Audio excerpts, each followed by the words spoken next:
Hey, everybody. I think my volume's up here. I think it is. I'm Jan Erickson from Stepping Aside, and I just want to let you know that the correspondences and astrological information for today are up at the blog over at imsteppingaside.com.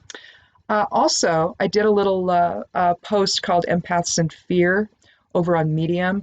That is really designed for empaths, intuitives, highly sensitive people that might be having some difficulty right now.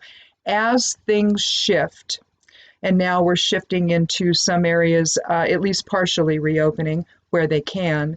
That's going to engender some fear in people. Also, the discussion now is about reopening the schools at least on the federal level.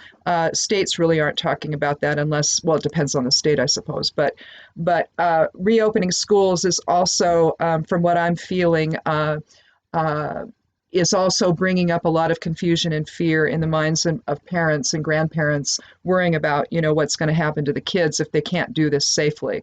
And since we seem to want to approach this from a backwards way of doing things, not taking care of the people first before then taking care of everything else, if we can't establish good practices in order to keep everybody safe, then, I can understand why fear is growing over just that one thing alone, over and above everything else. To me, it feels like it's the kiddo aspect of this that's really causing a lot of people to be upset. And whenever we get upset, whatever emotions we're feeling, they're going to be cast out away from us. It just happens that way. Empaths and highly sensitive people are going to have a hard time with that. Just understand that the best place you can be is aligned in your own source presence. And so in the Medium article that I wrote, I recommended again, I reminded empaths and sensitives to use the controlled breathing that we talk about all the time. Breathe in for 4, hold for 4, breathe out for 4, hold for 4.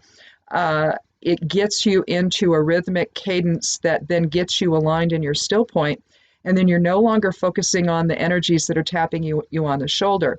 As fear increases, so does the vampiric quality of it. And it vampiric in the sense of clingy and sticky and reaching out for other people and all of that. It's not vampiric in the sense of a true energy vampire, though. But it's energy that you're going to feel, it's emotions you're going to experience that are not your own, and the best place for you to go is within, and even not even be the observer. I mean, we always hear the adage of observe, don't absorb. Well, don't even do that. Just align in your own source presence and bring everything to a still point. Call back all of your energies, all your focus, all your attention, because it's the focus on them that creates that connection with somebody else. And then we don't really know whether it's our emotion, our energy, or somebody else's that we're experiencing. And so do the instant check of, did something just happen in my life that I'm upset about? And if you answer no, then you're picking up on somebody else's stuff. And right now, people are really don't know what to do. The federal government has been not just inadequate, but nefariously bad about this, and not taking care of people and not paving the way and giving the information we need. Instead, it's open the economy, open the businesses, and then watch those numbers spike. See? Well, some people aren't going to survive that. And so I think that for the foreseeable future, if we don't try to narrow how we do this and take baby steps in it and make sure that everything is protected, all the precautions are taken, people are in there with masks and gloves, and they're not allowing people in that don't have them. If we can create the safe environment, then fine. But we have to be able to do that, and we all have to know what that process is. And if we don't have somebody leading the way, which we don't, then we're flying blind. And that's why all of the disparate fear energy is rising right now. People are worried. And so that's, if you're empathic, if you're intuitive, if you're highly sensitive, you will pick up on it. So again, protect yourself, keep your energy just to you, and do whatever you have to do, shield, do the breathing technique, whatever you have to do. Otherwise, see, you can't really be of any assistance to anyone else.